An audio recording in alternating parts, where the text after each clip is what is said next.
ప్రభు నామానికే మహిమ కలుగునుగాక. కూడొచ్చిన మీ అందరికీ, కర్మలాత్మీయ సహవాస సంఘ విశ్వాసులందరికీ మన ప్రభువును ఆయన ప్రియ కుమారుడునైన యేసుక్రీస్తు వారి శ్రేష్టమైన నామంలో శుభములు మరియు అందరికీ వందనాలండి. సామెతల గ్రంథం 22వ అధ్యాయాన్ని మనం ధ్యానం చేసుకుందాం. సామెతలు 22. ఇందులో ఉన్న ముఖ్యాంశం ఏంటంటే మంచివారు, జ్ఞానము, న్యాయము. ఇవి ముఖ్యమైన అంశాలుగా మనం చూడవచ్చు. మొదటి వచనాన్ని చదువుదాం. గొప్ప ఐశ్వర్యము కంటే మంచి పేరును, వెండి బంగారముల కంటే దయయు కోరదగినవి. గొప్ప ఐశ్వర్యం కంటే మంచి పేరును, వెండి బంగారముల కంటే దయయు కోరదగినవి. మంచి పేరు యొక్క విలువ మహా గొప్పది. పేరు చెడిపోతే బాహ్య అభివృద్ధికి గొప్ప ఆటంకం కలుగుతుంది. కాబట్టి మంచి పేరు మనం సంపాదించుకోవాలి. మంచి పేరు సంపాదించుకోవడమే కాకుండా దయను మనం కలిగి ఉండాలి. వెండి బంగారముల కంటే వాటికంటే ముఖ్యంగా దయను మనం కోరుకోవాలి అంటాడు. 3వ అధ్యాయం మనం చదివితే 3-4 వచనాలు. సామెతల గ్రంథం 3వ అధ్యాయం 3-4 వచనాలు. దయను సత్యమును ఎన్నడను నేను విడిచిపోనీయకుము, వాటిని కంఠభూషణములుగా ధరించుకొను, నీ హృదయమును పలక మీద వాటిని రాసుకొను. అప్పుడు దేవుని దృష్టి యందును మానవుల దృష్టి యందును నీవు దయనుంది మంచివాడవని అనిపించుకుంటావు. దయను సత్యాన్ని మనం ఎప్పుడు విడిచిపోనీయకూడదు. వాటిని కంఠభూషణములుగా ధరించుకుంటే, హృదయమను పలక మీద రాసుకుంటే, అంటే నిత్యము ఈ రెంటిని విడిచిపెట్టకూడదు. దయ, సత్యం. అప్పుడు దేవుని దృష్టిలో మానవుల దృష్టిలో మనం దయ పొంది మంచి వాళ్ళము అనిపించుకుంటాం. 10వ అధ్యాయం 7వ వచనం చదివితే, సామెతల గ్రంథం 10వ అధ్యాయం 7వ వచనం. నీతిమంతుని జ్ఞాపకం చేసుకునుట ఆశీర్వాదకరమగును, భక్తిహీనుల పేరు అసహ్యత పుట్టించును అంటాడు. నీతిమంతుని జ్ఞాపకం చేసుకోవడం ఆశీర్వాదకరంగా ఉంటుంది. కానీ భక్తిహీనుల పేరు తలచినప్పుడే అసలు ఆ పేరే అసహ్యతను పుట్టిస్తుంది. అందుకే ప్రసంగి గారు అంటాడు, సుగంధ తైలము కంటే మంచి పేరు మేలు అంటాడు. 7వ అధ్యాయం 1వ వచనంలో సుగంధ తైలము కంటే మంచి పేరు మేలు. మంచి పేరు. కాబట్టి మంచి పేరు మనం సంపాదించుకోవాలి. నీ పేరు పోయబడిన పరిమళ తైలముతో సమానము అని ఉంటుంది. పరమగీతము 1వ అధ్యాయం 3వ వచనంలో. నీ పేరు పోయబడిన పరిమళ తైలముతో సమానము. పరిమళ తైలము. పరిమళ తైలాన్ని పోస్తే, వెలుపలికి తీస్తే అది ఎంతో సువాసననిస్తుంది. అలాగ మనం కూడా మంచి పేరును మనం సంపాదించుకోవాలి. సారీ అండి. మన భాగంలోకి వస్తే 2వ వచనం. ఐశ్వర్యవంతులను దరిద్రులను కలిసి యుందురు, వారినందరినీ కలగజేసిన వాడు యెహోవాయే. ఐశ్వర్యవంతులను దరిద్రులను వాళ్ళిద్దరూ కలిసే ఉంటారు. అంటే లోకంలో భూమి మీద వారు ఒకే చోట ఉంటారు. ఐశ్వర్యవంతుడు ఉంటాడు, అలాగే దరిద్రుడు కూడా ఉంటాడు. కలిసే ఉంటారు వాళ్ళు. వారిని అందరినీ కలగజేసిన వాడు యెహోవాయే అంటాడు భక్తుడు. 29వ అధ్యాయం 13వ వచనాన్ని చదివితే, బేదలను వడ్డీకిచ్చువారును కలిసి కొందరు, ఉభయులకు వెలుగునిచ్చువాడు యెహోవాయే. 14వ అధ్యాయం 31వ వచనం చదివితే, దరిద్రుని బాధించువాడు వాని సృష్టికర్తను నిందించువాడు, బేదను కనికరించువాడు ఆయనను ఘనపరచువాడు. యోబు గ్రంథం 31వ అధ్యాయం 15వ వచనం చదువుదాం. గర్భమును నన్ను పుట్టించిన వాడు వారిని కూడా పుట్టింపలేదా? గర్భములో మమ్ము రూపించిన వాడు ఒక్కడే గదా అంటాడు.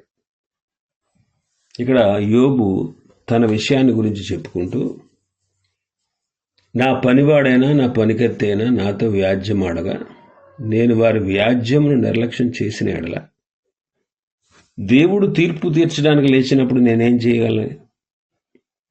ఆయన విచారణ చేయనప్పుడు నేను ఆయనతో ఏమి ప్రత్యుత్తరం ఇవ్వాలి? నన్ను పుట్టించినవాడు, నాతో పాటు వాళ్ళను కూడా పుట్టించినవాడు యెహోవాయే కదా, మమ్మల్ని రూపించినవాడు ఒక్కడే కదా అంటాడు.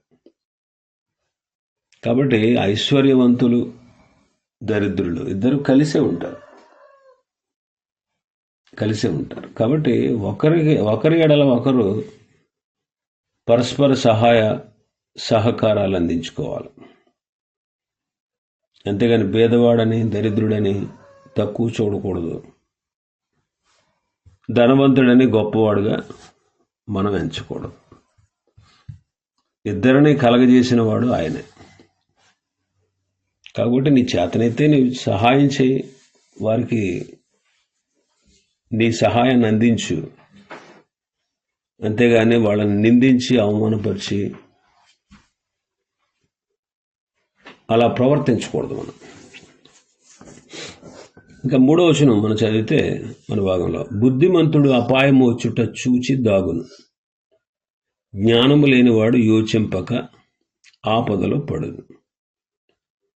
బుద్ధిమంతుడు అపాయము వచ్చుట చూచి దాగును అంటాడు. అపాయము అంటే పాతాళమే. అపాయము అంటే పాతాళం. అందుకే 15వ అధ్యాయం 24వ వచనంలో, బుద్ధిమంతుడు క్రిందనున్న పాతాళమును తప్పించుకోవాలని పరమునకు పోవు జీవ మార్గమున నడుస్తాడు అంటాడు. కాబట్టి అపాయం అంటే పాతాళం. బుద్ధిమంతుడు అపాయం వచ్చుట చూచి దాగును. జ్ఞానం లేనివాడు అసలు దాని గురించి ఆలోచించడు. ఆలోచించగా ఆపదలో పడతాడు. 14వ అధ్యాయం 16వ వచనాన్ని చదివితే, జ్ఞానము గలవాడు భయపడి కీడు నుండి తొలగుతాడు, భక్తిహీనుడు విర్రవీగి నిర్భయంగా తిరుగుతాడు.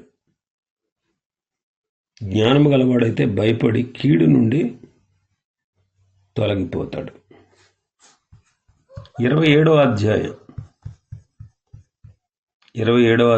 12వ వచనం చదివితే, బుద్ధిమంతుడు అపాయం వచ్చుట చూచి దాగును, జ్ఞానం లేనివాడు యోచింపక ఆపదల్లో పడుతాడు. కాబట్టి మనం బుద్ధిమంతులుగా రాబోతున్న అపాయాన్ని తప్పించుకునేవారుగా, పాతాళాన్ని తప్పించుకున్నటకు పరమునకు పోవు జీవమార్గంలో నడిచేవారుగా మనం ఉండాలి. ఇంకా మన భాగంలో 4వ వచనంలోకి వస్తే, యెహోవా యందు భయభక్తులు కలిగి ఉండుట వినయమునకు ప్రతిఫలము, ఐశ్వర్యమును ఘనతయు జీవమును దాని వలన కలుగును. యెహోవా యందు భయభక్తులు కలిగి ఉండుట వినయమునకు ప్రతిఫలము. ఐశ్వర్యము, ఘనత, జీవం దానివల్ల కలుగుతాయి. దేవుని యందు భయము, భక్తి కలిగి ఉండాలి. వినయము గలవాడే దేవుని యందు భయము, భక్తి కలిగి ఉండగలడు. మరి అలాంటి వాడికి దేవుడిచ్చేది ఏంటంటే, దానివల్ల కలగజేసేది ఏంటంటే ఐశ్వర్యం, ఘనత, జీవం. యెహోవా యందు భయభక్తులు కలిగి ఉండటం వల్ల కలిగే మేలు ఐశ్వర్యము, ఘనత, జీవం. ఈ మూడు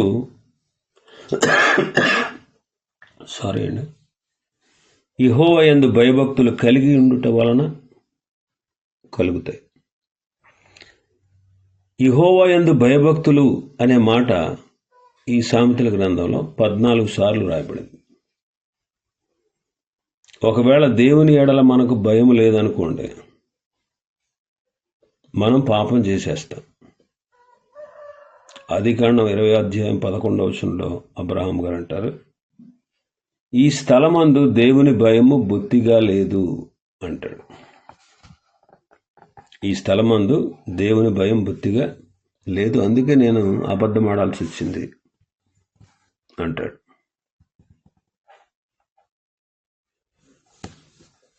నీవు మాకు చేసిన పనేంటి? నీవు మా మీదకి, నా రాజ్యం మీదకి మహాపాతకం తెప్పించినట్లు నేను నీ ఎడల చేసిన పాపం ఏంటి?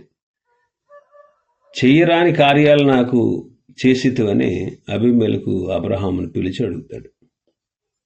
నీవేం చూసి ఈ కార్యం చేసావని అబ్రహాముని అడిగితే అబ్రహాం అంటాడు, ఈ స్థలమందు దేవుని భయం ఏమాత్రము లేదు గనుక నేను నా భార్య నిమిత్తం నన్ను చంపుదురనుకొని ఆమె నా చెల్లి అని చెప్పానంటాడు.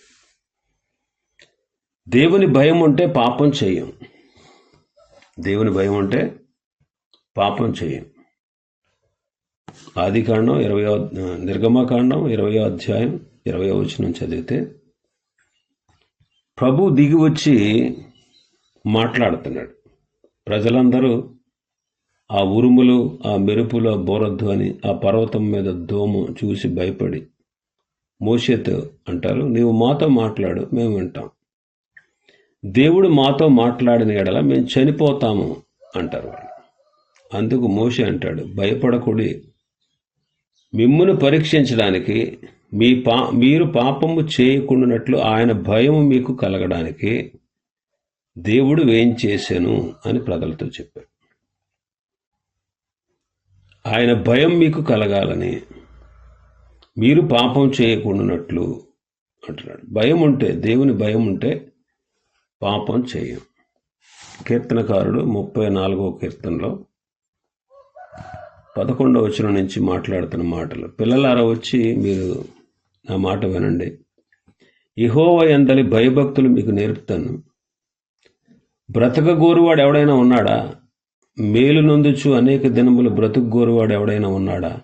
చెడ్డ మాటలు పలకకుండా నీ నాలుకను, కపటమైన మాటలు పలకకుండా నీ పెదవులను కాచుకును.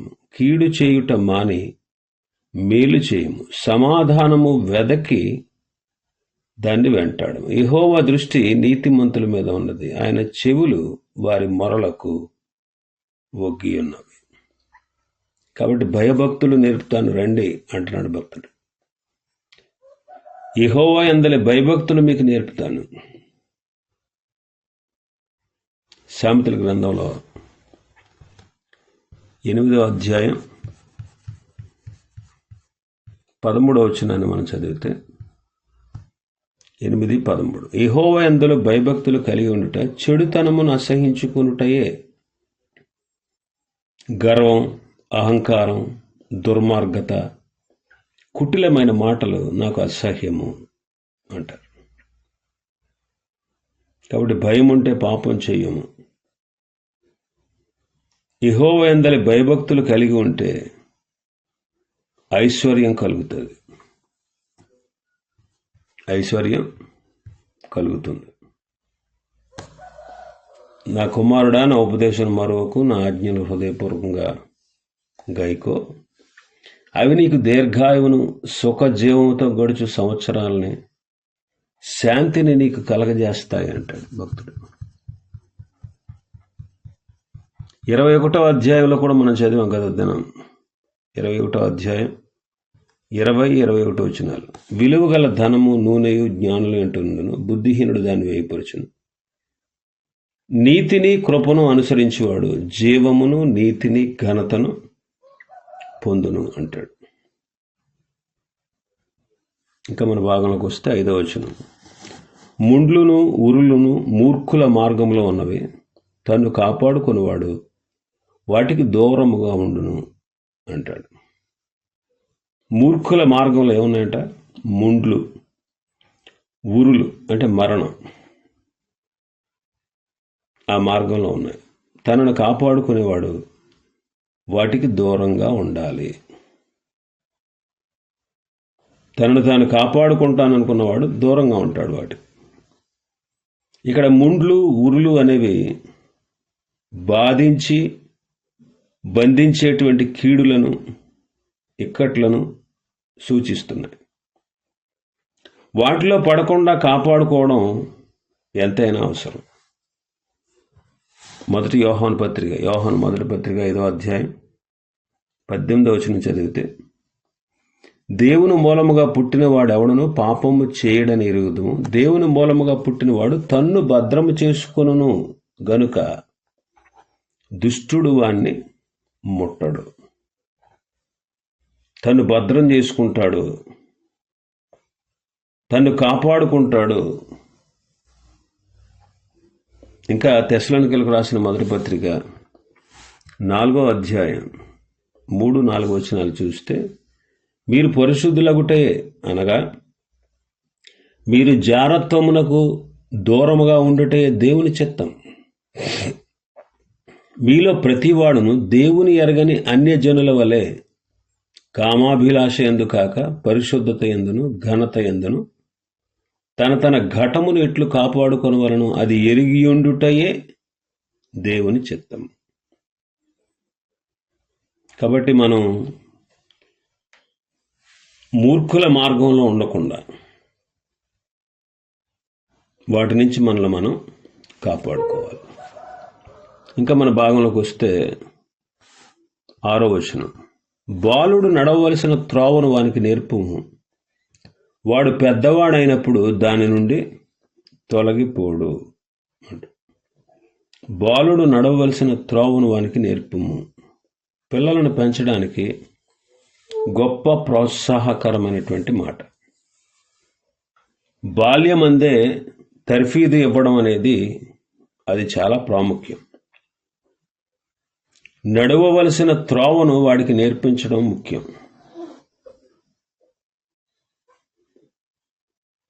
వాడు నడిచేటువంటి త్రోవ సరైనదో కాదో తల్లిదండ్రులకు తప్పక తెలియాలి.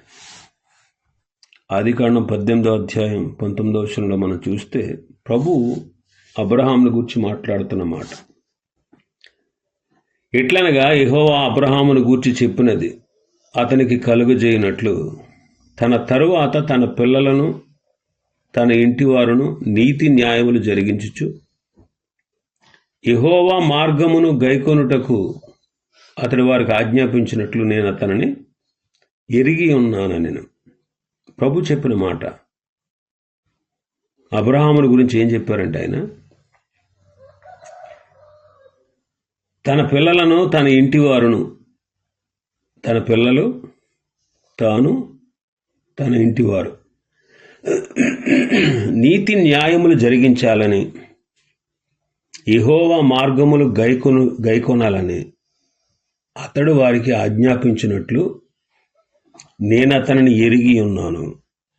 అంటే అబ్రహాము తాను, తన ఇంటివారు, తన పిల్లలు వాళ్ళ నీతి న్యాయాలు జరిగించాలని బోధించేవాడు. యెహోవా యొక్క మార్గాన్ని గైకోవాలి అని ఆయన వారికి ఆజ్ఞాపించేవాడు. ద్వితీయోపదేశకాండం 4వ అధ్యాయం 9-10 వచనాలు చదివితే, అయితే నీవు జాగ్రత్త పడుము, నీవు కన్నులారా చూసిన వాటిని మరొక ఉండునట్లును, అవి నీ జీవితకాలమంతయు నీ హృదయంలో నుండి తొలగిపోకుండానట్లును నీ మనస్సును బహు జాగ్రత్తగా కాపాడుకును.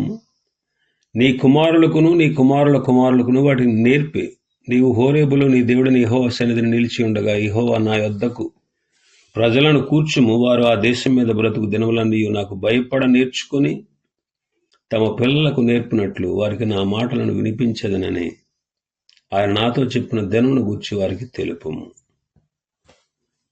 నాకు భయపడ నేర్చుకుని తన పిల్లలకు నేర్పినట్లు నీ మనస్సును బహు జాగ్రత్తగా కాపాడుకో, నీ కుమారుల కుమారులకు వాటిని నేర్పించు, నీవు కన్నులారా చూసిన వాటిని మరొక ఉండునట్లు అంటున్నాడు. ఇంకా 6వ అధ్యాయం 6-7 వచనాలు చదివితే, నేడు నేను నీకు ఆజ్ఞాపించి ఈ మాటలు నీ హృదయంలో ఉండవలెను, నీవు నీ కుమారులకు వాటిని అభ్యసింపచేసి, నీవు ఇంట కూర్చున్నప్పుడు, త్రావు నడుచున్నప్పుడు, పండుకున్నప్పుడు, లేచినప్పుడు వాటిని గూర్చి మాట్లాడవలను, సూచనగా వాటిని నీ చేతికి కట్టుకొనవలను, అవి నీ కన్నుల నడుమ బాసికముగా ఉండవలను, నీ ఇంటి ద్వారబంధముల మీదను నీ గౌనుల మీదను వాటిని రాయవలను. ఇలాగ దేవుని యొక్క వాక్యాన్ని మన బిడ్డలకు నేర్పించాలి. పౌలు గారు అంటాడు ఎఫెసీ పత్రిక 6వ అధ్యాయం 4వ వచనంలో మనం చూస్తే, తండ్రులారా మీ పిల్లలకు కోపము రేపక ప్రభు యొక్క శిక్షలోను బోధలోను వారిని పెంచండి అంటాడు. తిమోతి 2వ పత్రికలో మనం చూస్తాం, 3వ అధ్యాయం 14-15 వచనాల్లో మనం చూస్తే, క్రీస్తునందు ఉంచవలసిన విశ్వాసము ద్వారా రక్షణార్థమైన జ్ఞానం నీకు కలిగించుటకు శక్తిగల పరిశుద్ధ లేఖనములను బాల్యము నుండి నీ ఎరుగుదువు గనుక. బాల్యము నుండి కూడా శక్తిగల పరిశుద్ధ లేఖనాల్ని తిమోతి ఎరిగినవాడు.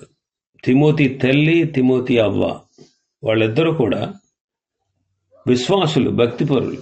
వాళ్ళ విశ్వాసాన్ని ఈ బిడ్డకు కూడా అభ్యసింపజేశారు. అందుకే తిమోతి మంచి యోధుడుగా, ప్రభువుకు ఉపయోగపడేవాడుగా మనం తయారవడం చూస్తాం.